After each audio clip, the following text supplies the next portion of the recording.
레위기 24장 5절에서 9절 말씀입니다. 모든 성경은 예수 그리스도에 대한 기록입니다. 누가복음 24장 27절과 44절에 보면 율법과 선지자와 시편과 모든 성경은 내게 대하여 기록했다. 그 기록의 목적은 뭐냐? 요한복음 5장 39절에 너희가 영생을 얻기 위하여 성경을 상고하거니와 이 성경은 내게 대한 이야기다. 곧 이 성경은 영생에 대한 이야기입니다. 그래서 성막에 보면은 범죄단이 있는데 그 범죄단에서 이제 희생양을 잡아서 피를 하려니까 보임으로써 우리 죄 문제는 해결이 됐습니다. 그 다음에 물두멍이 있습니다. 물두멍은 성막에서 수종드는 여인들의 녹거울 가지고 만든 물두멍인데 이 물두멍에 수족을 씻고 성소에 들어갑니다. 우리가 예수의 은혜로 구원을 받았어도 하나님 앞에 신앙 고백을 합니다. 성찬식에 참여하면서 그분의 피와 그분의 살을 기념하지 않습니까? 그분의 피로서 우리 죄가 용서받았고 그분이 주시는 생명으로 우리가 하나님의 생명을 가지게 되었다는 것을 성찬으로 통하여 고백을 하는 겁니다.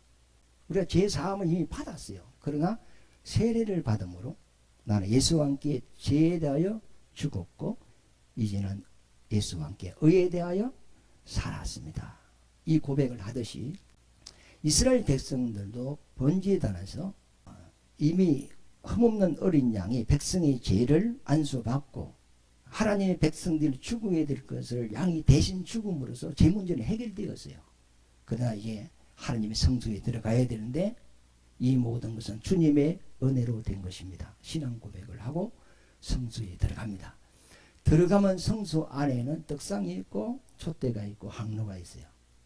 최고 먼저 맞닿는 곳이 뭐냐면 등대입니다. 그 등대 위에 등잔이 7개가 있는데 그에 불을 켜서 성소를 환하게 밝힙니다. 성소에는 창문이 없어요. 천장에도 카페트 넉장으로 덮여져 있어요. 그리고 양쪽에도 전혀 밖에서 작은 빛도 들어오지 않습니다. 그러므로 등대에 불이 꺼지면 성소는 캄캄합니다. 아무것도 보이지 않습니다. 그러나 정대에 불을 밝히면 성소는 환해지면서 바로 앞에 있는 떡상을 비추는데 이 등대의 의미는 성령이라는 의미고 떡상은 예수 그리스도에 대한 의미입니다. 그래서 성령은 예수 그리스도를 증거하는 영이다. 근데 떡상에 보면은 떡 6개씩 두 줄로 12개가 놓여져 있어요. 그 다음에 항류가 있고 그 다음에 상 밑에 보면은 병이 있고 그 다음에 그릇이 있고 대접이 있고 숟가락이 있습니다. 포도주에 대한 것이다 말이요. 그러니까 성령이 떡상을 비쳤는데 그 떡상에는 떡이 있고 유황이 있고 포도주가 있단 말이에요. 그 포도주는 예수의 피를 의미하는 거예요. 예수님이 십자가에서 피 흘림으로 우리 죄를 사하신 거 아닙니까? 그리고 그 떡은 우리에게 줄 하나님의 생명을 이야기하는 거예요. 생명의 떡이라 이렇게 이야기를 합니다. 결국 예수님이 이 땅에 오신 것은 우리 죄를 사하시고 죽은 자 가운데서 3일 만에 부활하셔서 사망을 이긴 영원한 생명을 우리에게 주러 오셨잖아요. 그것이 누구의 뜻이죠? 하나님이 기뻐 받으시는 산제물로 기뻐 받으시는 하나님의 뜻이라는 겁니다. 그리고 이 떡을 매 안식일마다 새 떡으로 제사장이 바꾸고 있는 거예요. 새 떡을 그 숨기라는 떡상에 다시 갖다 놓고 그 앞전에 있던 떡을 드러낸단 말이에요. 드러내서 제사장이 거룩한 곳에서 그걸 먹는다 그랬어요. 그 떡을 가지고 집에 가다가만 먹고 친구하고 갈라 먹고 뭐 이렇지 않아요. 그 떡은 반드시 하나님의 성막 안에서 제사장이 그걸 먹는 거예요.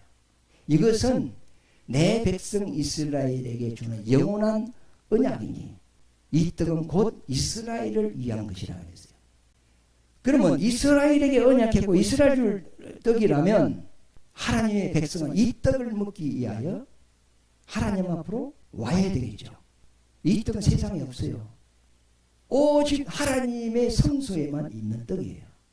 거룩한 자, 기름 부음을 받은 자에게만 있는 떡이에요. 그래서 그 뒤에 보면 모세에게 하나님 율법을 내려서 너희는 안식일을 지키라 하는 거예요. 6일 동안은 육신을 위하여 일을 하고 제7일은 여호와의 안식일이니 육신의 일을 금하고 하나님 앞에 나오라 그랬어요. 그럼 하나님 앞에 나오는 목적이 뭐죠? 하나님이 주시는 생명의 말씀을 받기 위하여 나오는 겁니다. 사람은 육신이 있고 영혼이 있어요. 육신의 떡은 땅에서 나오는 양식으로 살아요. 그러나 내 영혼의 양식은 하늘로부터 오는 양식을 먹어야 사는 거예요. 그래서 육으로 난 것은 육이고 영으로 난 것은 영이니 우리가 두 번 태어나야 돼요. 내 육신은 혈육의 부모로부터 태어났어요. 이건 영원하지 않아요. 나이 먹으면 죽어요. 그래 육신은 이 지구가 도는 이상 시간이 계속 가요. 시간이 가는 이상 나이도 먹고 결국 늙어가고 낡아가고 죽어서 흙으로 가는 겁니다. 그러나 하나님이 내 육신 속에 불어주신 영혼은 영원한 존재예요. 그러면 내가 영원히 살기 위해서는 내가 하나님으로 말미암아 다시 거듭나야 돼요. 다시 태어나야 돼요. 아담이 죄를 범하지 않아도 그 속에 하나님 생명이 없어요. 하나님의 의가 없어요. 앞으로 하나님의 의를 받을 자입니다. 누굴 통하여 주느냐? 아담은 50세의 보상이에요. 아담 뒤에 식상이 있다는 거예요. 우리는 하나님의 형상의 모양대로 지었어요. 우리가 실상이 아닙니다. 하나님의 형상이 예수 그리스도인데 그분의 형상의 그림자입니다. 사람을 땅에 지어놓고 하나님의 생명을 가진 하나님의 아들이 하나님의 생명을 우리에게 준다는 거예요. 그 생명을 받으면 우리가 하나님의 아들이 되는 겁니다. 아들이라는 것은 그 아버지의 생명을 가졌을 때 아들이 되는 거예요. 하나님의 생명을 가지면 내가 아들이 되는 거예요. 그래서 하나님께서 선악과를 먹지 마라. 먹으면 너 죽어. 뭐가 죽어요? 영혼이 죽어. 육신이 안 죽어요. 선악과 먹어도 아담은 930살까지 살았어요. 영혼이 죽어버렸어요. 영혼이 죽었다는 의미가 뭐죠? 하나님과 단절돼 버렸어요. 하나님의 반대쪽으로 마귀 쪽으로 사람이 가버렸어요. 그리고 영적인 눈은 아주 감기가지고 하나님에 대해 무지하고 캄캄한 하나님에 대하여 전혀 모르고 영생에 대하여 전혀 모르고 천국에 대하여 전혀 모르는 겁니다. 원래 하나님은 사람에게 하나님의 떡으로 눈을 확 열어주려고 그랬어요. 그런데 죄를 범함으로 하나님의 떡으로 문이 닫혀버리고 마귀 쪽으로 세상 쪽으로 눈이 열려버린 거예요. 그래서 육신의 정욕을 위하여 우리가 살고 의식주를 위하여 살고 무엇을 먹을까 입을까 마실까 늘 그 걱정이 그 문제 때문에 하나님 없는 사람들이 그렇게 살아간단 말이야. 그런데 예수님이 오셔서 우리에게 내가 하늘에서 온 생명의 떡이다. 내 살을 받아 먹어라. 내 피를 받아 마셔라. 그리하면 너희가 영원히 살리라. 하나님이 이 세상을 이처럼 사랑하사 독생자를 주셨으니 누구든지 저를 믿는 자는 멸망치 않고 뭘 얻는다 그랬죠? 영생을 얻으라. 디모데전서 6장 12절에 보면 영생을 취하라. 영생을 주실 분은 예수 그리스도밖에 없어요. 이 세상 어디로 가도 우리에게 영생을 줄 자는 없어요. 그래서 예수님이 이 땅에 오신 것은 우리에게 영생을 주러 오신 거예요. 그래서 우리 사람에게는 두 가지 양식이 있어. 하나님이 우리에게 약속한 것은 우리 영혼의 양식이 되는 거예요. 이스라엘 백성이 비록 택함을 받았지만 애굽에서는 육신을 위해 살았어요. 그런데 그 백성을 왜 강녀로 불려냈느냐? 왜 강녀 길을 걷게 하고 왜 낮추고 왜 시험했느냐? 사람이 떡으로만 사는 것이 아니고 하나님의 입에서 나오는 말씀으로 사는 걸 알게 하려 합니다. 이들은 몰랐어요. 떡으로만 사는 줄 알았어요. 사람은 육체만 있는 게 아니고 영혼이 있다. 하나님 말씀으로 사는 영혼이 있다. 그래서 영혼을 깨우고 영혼은 하나님 말씀으로 사는 것이야. 이걸 가르치기 위하여 강연 40년을 돌렸다는 거예요. 예수님도 이 땅에 오셔서 요단강에서 세례받고 강야로 나가서 40일 금식을 했어요. 그러고 난 이후에 마귀가 와서 시험을 하는데 너가 하나님의 아들이면 돌로 떡을 만들어 먹으라 했더니 예수님께서 기록되어서 사람이 떡으로만 사는 게 아니고 하나님의 입에서 나오는 말씀으로 산다 그랬단 말이에요. 예수님이 이 땅에 왜 오셨어요? 왜 교회를 세웠어요? 사람은 하나님의 입에서 나오는 말씀으로 사는 존재인 것을 알게 하는 거예요. 이 세상 사람들은 하나님 모르는 사람들은 육신으로 살아가요. 하나님 없어요. 그런데 우리는 이제 교회를 통하여 우리는 육신은 떡으로 살지만 내 영혼은 하나님의 입에서 나오는 말씀으로 사는 것이구나. 이걸 우리가 알았단 말이에요. 알아서 오늘 주일날 하나님 앞에 나온 거예요. 하나님의 말씀이 있는 곳에 나온 겁니다. 왜 내 영혼이 살라고? 그래서 오늘 본문 말씀에 보면 매 안식일마다 제사장은 송기란 떡상에 떡 12개를 6개씩 두 줄로 진설하라. 그리고 앞전에 있던 떡은 드러내서 그 떡은 제사장의 양식으로 먹어라. 이것은 거룩한 곳에서 먹으라 그랬어요. 이것은 곧 하나님의 영원한 언약이고 이스라엘의 백성을 위한 것이로다 그랬어요. 누구에게 준 영원한 언약이죠? 읽어보죠. 8절부터 시작. 안식일마다 이 떡을 여호와 앞에 항상 신설할지니 이는 이스라엘 자손을 위한 것이요 영원한 언약이다. 그러면서 뒤에 보면 이 떡은 아론과 그 자손에게 돌리라. 그들은 그것을 어디서 먹죠? 거룩한 곳에서 먹을지니 이는 여호와의 하제 중 그들에게 돌리는 것으로서 지극히 거룩하다. 구별된 떡이라는 거죠.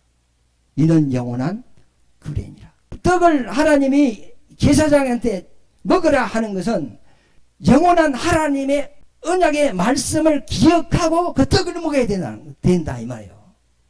하나님의 아들이 와서 자기 살을 찢어서 우리에게 영원한 생명을 줄 하나님의 언약을 알고 이 떡을 먹고 이 언약을 온 백성에게 가르쳐야 된다는 거죠. 그러면 의미 없어 떡만 먹으면 그러면 제사장이 잘못된 거예요. 떡을 먹으라 하는 그 하나님의 약속이 무엇인가를 알고 이 떡을 먹어야 된다. 그래서 제사장들이 그 하나님의 언약에 대해서 가르치는 거예요. 안식일날 떡을 먹은 자가 하나님의 언약을 가진 자가 안식일날 백성들이 오면 하나님께서 이런 우리에게 언약을 주셨다. 생명에 대한 언약을 주셨다. 이걸 가르칠 때 그들은 그 의미를 알고 하나님 앞에 제사가 드리고 하나님을 섬겼다고요. 자 보세요. 예수님도 이 땅에 오실 때 제자들을 택하여서 아버지께서 자기에게 명령한 모든 말씀을 제자들에게 다 가르쳤어요. 가르치고 그분이 이 세상을 떠나갈 때 내가 아버지께서 보혜사 성령을 보낼 테니까 너희는 예루살렘을 떠나가지 말고 기다리라. 그 성령이 너희에게 임하면 너희가 권능을 받고 유다와 예루살렘과 사마리아 땅끝까지 내 정인이 될 것이다. 그러므로 아버지와 아들과 성령의 이름으로 세례를 베풀고 모든 사람을 제자로 삼아서 내가 3년 동안 너희에게 분부한 모든 말씀을 그들에게 가르쳐 지키게 하라 그랬죠. 그럼 제자들이 성령 받고 난 이후에 그 말씀을 교인들에게 또 가르쳤죠. 저는 이걸 이렇게 생각해 봤어요. 왜 하나님이 자기 약속을 주시려면 온 백성에게 다 각자 다 좁히면 되잖아. 하나님의 말씀을 다 깨달고 하면 되잖아요. 그러지 안 하고 기름 부음을 받은 자, 선택받은 제사장에게 주어서 제사장이 가르치게 했어. 왜 그랬을까? 모든 사람에게 100사람한테 다 하나님의 말씀을 주면 나중에 말할 때 보면 100사람 다 틀려. 그러면 하나님의 그 말씀 중심의 의미가 왜곡되고 잘못될 수 있어. 그러니까 선택된 자, 기름 부음 받은 자, 거룩한 자, 그 사람에게 말씀을 주어서 최대한 이 말씀이 왜곡되고 변질되지 않고 전파되기 위하여 자기가 선택한 종에게 이 말씀을 깨달게 하고 그 말씀을 전하게 했단 말이에요. 이 세상에 언어가 많아요. 그런데 하나님이 왜 히브리 언어에 이 성경을 얹었느냐? 가장 변하지 않고 그대로 유지되는 언어가 히브리어예요. 우리나라 언어는 굉장히 변화가 많아요. 동남아 어떤 사람이 정육점에 가가지고 고기 주세요 하니까 주인이 고기 떨어졌다고 그러더래. 그러면 떨어지시면 주워서 주면 되는데 왜 안 판다 없다 하냐가 이해가 안 된다는 거예요. 그럼 우리는 떨어졌다는 의미는 없어서 못 판다는 의미도 되고 또 어떤 떨어져서 떨어졌다 땅에 떨어졌다 그런 의미가 되는 거야. 그러니까 단어 하나지만 거기서 파생되는 의미는 굉장히 많아요. 그러니까 하나님의 말씀을 그대로 주님이 오실 때까지 유지를 해야 되는데 그걸 유지할 수 있는 그 언어를 선택할 때 히브리어로 선택해서 그 히브리어에 하나님이 뜻을 얹었다는 거예요. 그래서 하나님이 제사장에게 준 의미가 그게 있는 거예요. 그 지방교회 같은 데 가면 목사가 없어요. 그럼 한 20명 모여가지고 각자 한 주 동안 하나님께 은혜 받는 걸 서로 나누는데 그런 예배가 아니죠. 기름 부음을 받고 말씀이 있는 자에게 말씀을 드려야 된단 말이에요. 그것은 하나의 서로 교인들끼리 모여서 말씀을 나누는 것은 큐티지, 교제지. 주님의 은혜를 서로 이렇게 고백함으로써 서로 더 풍성하게 되는 거죠. 그러나 말씀을 듣는 것은 기름 부음을 받은 자, 기름 부음을 받았다는 의미는 뭐죠? 말씀을 받았다는 거예요. 기름을 붓는다는 것은 불을 밝힌다 이 말이거든요. 성령 충만함을 받으라 이 말은 뭐냐면 하나님의 말씀을 충만하게 받으라 그런 의미단 말이에요. 그리고 그 말씀을 선포하는 거잖아요. 자, 민수기 18장에 보면은 그 제사법이 있습니다. 제사법에 보면 속죄제도 있고 속건제도 있고 하목제도 있고 소제도 있고 하제도 있고 거제도 있고 전제도 있고 제사법이 굉장히 많습니다. 그 제사는 예수의 죽음에 대한 내용이거든요. 그러면 왜 죽어야 되느냐? 그 언약을 우리가 알아야 돼요. 왜 죽어야 되느냐? 우리 죄를 대신 지고 죽는다는 그 하나님의 약속에 대한 언약이단 말이죠. 그러니까 이 제사를 지내라. 그러면 제사만 지르고 땡! 이게 아니고 이 제사를 드리는 의미를 알고 제사를 드릴 때 하나님이 받는 거단 말이에요. 그래서 제사장이 제사를 드리는데 불에 태워서 드리는 것을 하지라 그래요. 태워서 드리는 것은 제물이 죄가 돼버리기 때문에 제사장이 먹을 그게 안 돼요. 그러나 하나님께 제사 드리고 물러내는 것이 있어요. 그것은 제사장이 먹는단 말이에요. 제사장이 먹을 때 어떻게 먹느냐? 소금을 쳐서 먹는단 말이에요. 왜 소금을 치느냐? 이거는 영원한 하나님의 언약의 말씀이라는 의미예요. 하나님의 약속 앞에 소금이라는 것을 붙여요. 자, 보세요. 과일이 있는데 그럼 오래 있으면 썩어 안 썩어요? 썩죠. 생선이 있어요. 그러면 썩어 안 썩어요? 썩어요. 그러면 생선을 소금에 절에 뿌리면 썩어 안 썩어? 안 썩어요. 김치도 막 소금물에 절여가지고 김치 담으면 1년이 가도 그대로 있잖아요. 그러니까 사람의 말은 소리예요. 그러면 사라져버리는 거예요. 그러나 하나님의 말씀은 사라지지 않는 영원한 말씀이라는 의미로 앞에 소금이라는 것을 붙였어요. 그리고 제사장은 천열매를 먹어라. 제일 좋은 걸 먹어라. 그런 의미인데 한번 읽어보겠습니다. 여호와께서 또 아론에게 이르시되 보라 내가 내 거제물 곧 이스라엘 자손이 거룩하게 한 모든 헌물을 내가 주관하게 하고 내가 기름 부음을 받았으므로 말미암아 그것을 너와 내 아들들에게 영구한 몫의 음식으로 주느라. 지성물 중에 불사르지 아니한 것은 내 것이라. 그들이 내게 드리는 모든 헌물의 뭐죠? 모든 소제, 속죄제, 속건제물, 지극히 제물을 지극히 거룩하게 여김으로 먹어라. 파란 글씨 읽겠습니다. 거제물과 모든 요제물은 영구한 몫의 음식으로 너에게 주었다. 그 다음에 첫 소산, 제일 좋은 기름, 제일 좋은 포도주와 곡식. 그럼 하나님은 제일 좋은 것만 먹습니까? 천열매만 먹습니까? 둘째 건 안 먹습니까 하나님? 그런 의미가 아니고 이 천열매라는 것은 예수님을 이야기한단 말이에요. 부활의 천열매가 누구죠? 예수님이시죠. 성경에 보면 예수는 맏아들이라 그러죠. 시작이에요. 세계 역사도 주전주하죠. 예수로 말미암아 세계 역사가 다시 시작되는 거예요. 그러니까 이걸 먹으라 하는 것은 곧 예수를 우리에게 보내주겠다는 겁니다. 영원한 생명을 주시는 구원자를 보내주겠다. 이거 먹고 끝나면 의미가 없어요. 왜 이걸 먹으라 한 의미를 알아야 돼. 하나님이 이렇게 하라는 언약의 말씀의 뜻이 뭔가 이해를 해야 된단 말이에요. 그러면 이 거제물 제사로 나온 거 이것은 속죄에 대한 언약이죠.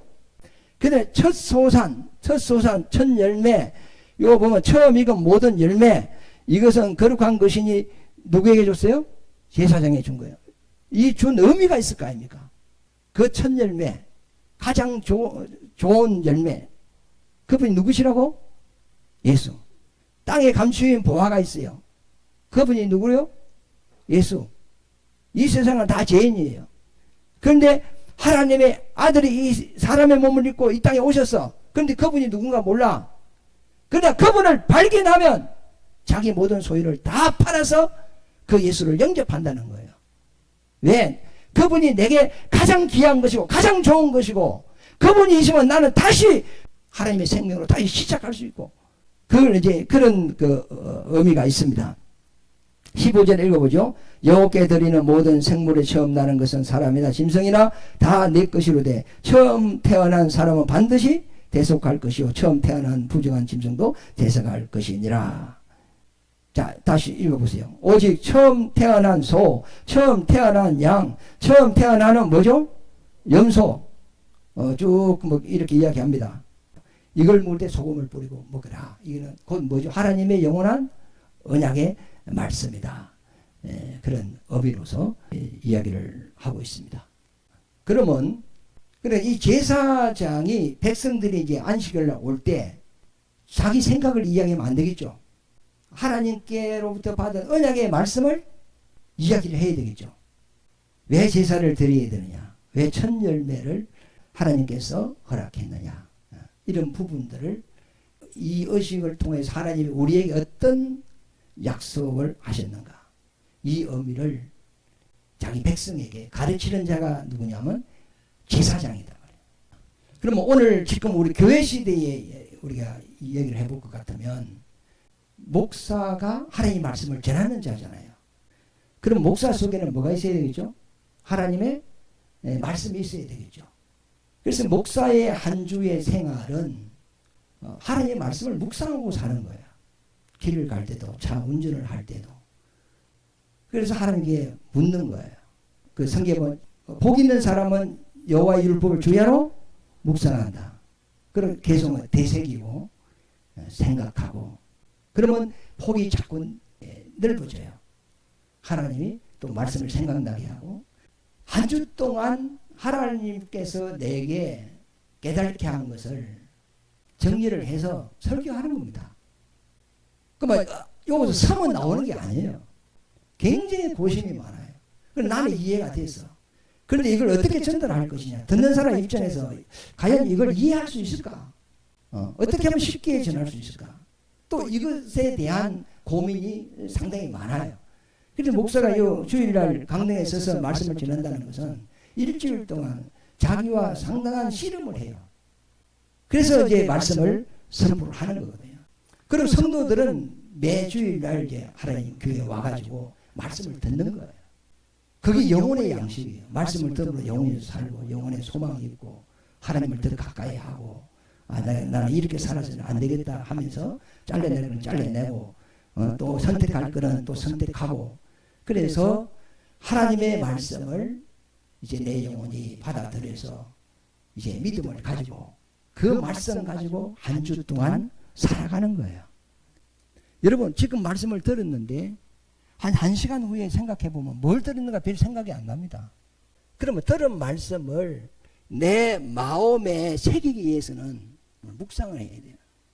주부에 오늘 설교 줄거리가 나와 있어요. 그걸 읽고 성경 본문도 읽고 그리고 들은 말씀을 생각하고 묵상하고 그러면서 그 생각이 내게서 떠나가지 않도록 그 말씀을 내가 붙잡아야 된단 말이에요. 그러면 묵상하고 되새기고 하나님께 기도하고 그럼으로써 하나님의 말씀이 내게 믿음이 되고 힘이 되게 해야 된단 말이에요. 그러면 그 묵상을 하나님의 말씀을 들은 말씀을 묵상하면 거기 깨달아지면 내 마음에 믿음이 되는 거예요. 그래서 마음으로 믿어 의에 이루고 그러니까 하나님의 말씀이 내 속에 마음에 들어왔다는 거예요. 그래 마음으로 하나님의 말씀이 들어온 것이 의가 들어온 거예요. 마음으로 믿어 의에 이루고 마음에 믿어지는 것을 입으로 시인하여 구원에 이른다는 거예요. 그런데 하나님의 말씀을 들었는데 깨달음도 없고 마음의 믿음도 안 돼서 그럼 사라져버려요. 그 말씀이 내게 어가 안 되는 거예요. 그 말씀이 내게 믿으면 안 되는 거예요. 그럼 고백도 안 되는 거죠. 오늘 들은 말씀을 되새기고 생각하고 그 말씀이 내 마음에 새겨지도록 믿음이 되도록 뿌리가 내려지도록 그렇게 하시기를 바랍니다. 히브리서 6장에 보면 내 영혼의 다시라는 말이 있어요. 자, 배가 파도의 물결에 막 떠내려갑니다. 그러면 배가 그 물길에 떠내려가지 않고 그 자리에 세우기 위해서는 닷을 던져야 됩니다. 바다에. 바다 깊이가 100m가 될 수 있어요. 80m가 될 수 있어요. 그럼 배가 막 물길에서 막 쓸려내려간단 말이에요.